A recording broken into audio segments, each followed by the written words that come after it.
Salut à tous, c'est Planck de la chaîne, bienvenue sur cette vidéo qui aujourd'hui va parler de décision, va parler de cette problématique, je pense, qui touche beaucoup de personnes, en tout cas de plus en plus, et que je rencontre dans le cadre de l'accompagnement et la plupart du temps dans des moments où la personne se dit, tiens, j'ai l'impression d'être perdu dans un ensemble de choix, de perspectives, de possibilités, ou de diminution des possibilités, parce que là aussi il faut le prendre en compte, pendant un moment on peut avoir un ensemble d'options, et puis euh, parce que l'économie, parce que l'environnement, parce que des décisions n'ont pas été prises en amont, le nombre d'options se limite, voire même disparaissent. Du coup, on se retrouve dans un mal-être qui est j'aurais dû prendre une décision avant, j'arrive plus à me décider, j'arrive plus à choisir les bonnes choses. Alors après, quand on prend une décision, à savoir si elle est bonne, tout est hyper relatif, on n'en sait rien. Parfois, on a l'impression que dans l'instant, c'est un super tour qu'on vient de jouer, et en fait, ça s'avère moyen, voire peu bon à long terme, ou inversement, on se dit là, j'ai pas pris une bonne décision et il y a des choses qui se décantent. Là encore, c'est à nous de tenter d'être le plus ouvert possible. Alors bien sûr, c'est pas toujours simple quand on a une pression sociale, économique, familiale, systémique, etc. Néanmoins, se dire ok, comment je vais pouvoir rebondir à un moment T, ou qu'est-ce qu'il y a comme option autre qui s'ouvre à partir du moment où je me retrouve là et que ça n'a pas été la bonne décision. En tout cas, cette notion de décision, elle est intéressante et je m'interrogeais pas mal sur le fait d'en voir de plus en plus.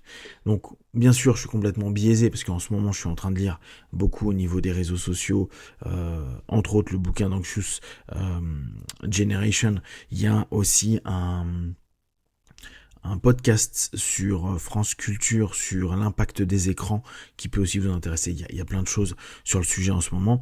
Et ce que je trouve intéressant et qui peut peut-être être pour nous une orientation possible, je vous l'avais déjà partagé il y a quelques mois sur l'utilisation qu'on pourrait faire en positif d'un réseau social. C'est justement d'aller dans la décision, de travailler notre muscle de la décision. On se doute bien que moins on décide, plus on est orienté, plus ça va être facile de se laisser aller vers. Alors bien sûr, on peut avoir l'impression, et c'est peut-être très probable parce que le marketing est bon, qu'on a des choix illusoires. Le choix illusoire, c'est est-ce que tu veux manger maintenant italien ou un peu plus tard une pizza? Choix illusoire, ou de toute façon on ira dans un restaurant italien où il y aura potentiellement des pizzas. On va l'avoir énormément, ces espèces de doubles sorties qui nous ont proposées. Je vous rappelle un concept qui a été pas mal partagé il y a quelques années, c'était de dire qu'il n'y a du choix qu'à partir du moment où on a 3 options.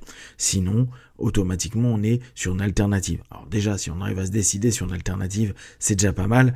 Le mieux étant de se dire, ok, c'est quoi la troisième option que je peux trouver à un moment donné.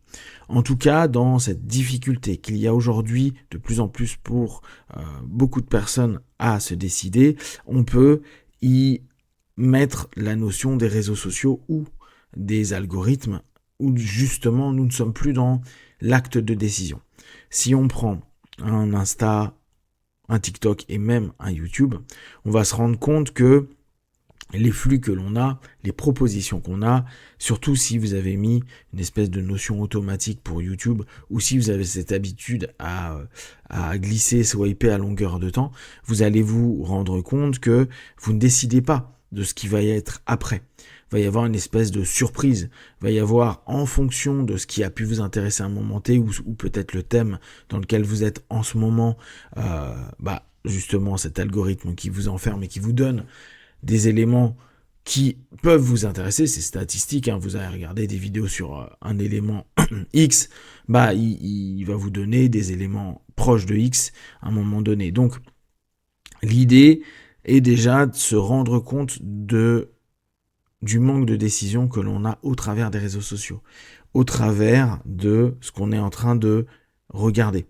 Que vous preniez 5 minutes, 10 minutes, je parle pas de ceux qui vont passer 1 heure à swiper, mais 5 minutes ou 10 minutes. Qu'est-ce que vous cherchez au moment où vous allez sur votre téléphone?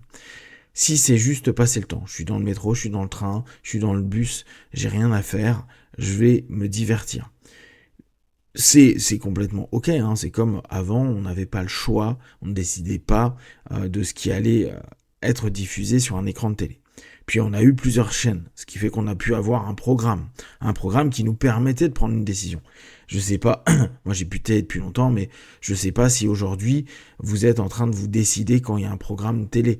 Déjà, je vois la difficulté qu'ont certaines personnes à décider sur les Netflix & Co.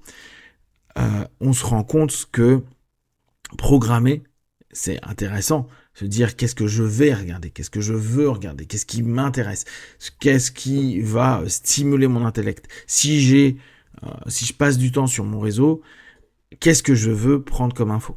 Est-ce que je veux juste qu'on m'entraîne quelque part? Ou est-ce que je veux commencer à chercher des infos, peut-être une information que les médias parlent pas, ou peut-être aller carrément sur un thème qui m'intéresse? Cette notion de programmation, entre guillemets, mais en tout cas décision sur ce que l'on veut chercher, et dès que il y a un short ou quelque chose qui arrive qui ne correspond pas, arrêter, se poser et se dire non mais qu'est-ce que je veux regarder? Parce que justement, on parle de non-décision, mais le numérique nous fait prendre beaucoup de non-décisions. En gros, ne nous apprend pas à prendre des décisions. On a pour nous simplifier les choses. Or, notre cerveau va être particulièrement content parce que à partir du moment où ça ne demande pas une dépense d'énergie, le cerveau, il est gagnant. Si en plus on a notre petit shoot de dopamine, de bonheur, on est encore plus content. On sait qu'il y a une association potentielle avec je suis en train de prendre la data, je suis en train de prendre de l'info, donc c'est utile pour ma survie sociale, économique, etc. Alors que le 3/4 du temps, voir des gens danser ou des points de vue de personnes sur des sujets dont on s'en fout royalement n'a aucun intérêt pour nous, même si on va avoir ce shoot, c'est un faux shoot parce que ça nous importe peu. Rechercher à prendre sur des choses aussi simples que nos médias sociaux un petit peu de pouvoir de décision. Je vais sur un média et je cherche quelque chose. Rechercher. Être dans cette notion de conscientisation.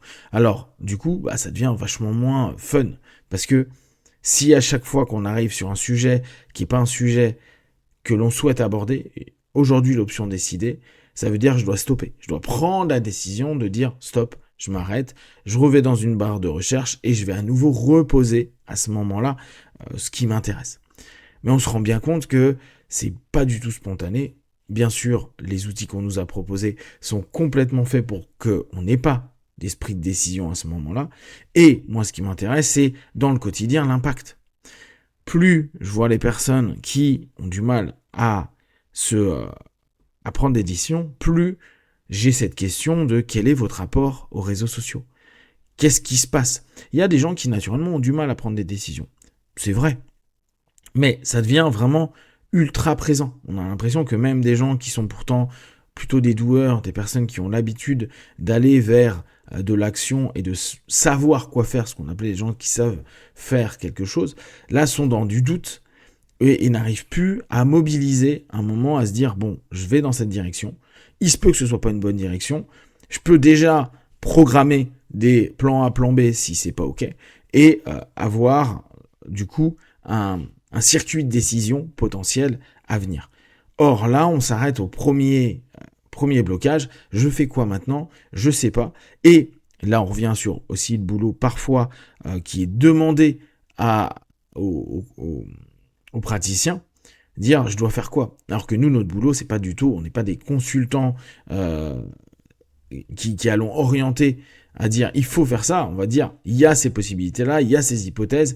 Maintenant, qu'est-ce que toi tu veux faire? C'est quoi toi ta décision? Et là encore, on s'aperçoit que souvent, il y en a qui n'arrivent pas à choisir. J'aimerais travailler ça et ça, j'aimerais aller là et là, ou j'aimerais que tu me donnes juste la réponse et que je reparte en étant mieux parce que là encore, j'ai pas choisi. Et c'est un petit peu comme si l'opérateur que l'on est devient l'algorithme que eux cherchent à remobiliser pour rentrer à nouveau dans une boucle qui vont peut-être être non décisionnaires. Et on retrouve ce fameux ça, cet objet non défini qui va nous faire avancer, nous faire grandir, nous faire évoluer, notre pleine conscience de nous, notre pleine ressource, mais qui ne sont jamais déterminées, qui doivent venir comme ça. Notre facette de nous qui devrait nous driver, notre inconscient, nos subconscients, qui devrait nous mener sans que nous on ait à décider, parce que lui devrait savoir. Et l'opérateur hypno devrait le programmer pour que j'ai pas à y penser, j'ai la bonne onde radio pour avoir les bons feedbacks sans que j'ai à décider et mettre de l'effort dedans. On retrouve ces problématiques dans nos sessions. Si vous avez des questions et des remarques sur le sujet, partagez sur Facebook, YouTube, j'y répondrai le plus rapidement possible. Comme d'habitude, de tout ce que je propose, ne prenez que ce qui est bon juste pour vous. Testez, observez, analysez et concluez. Be one. Ciao.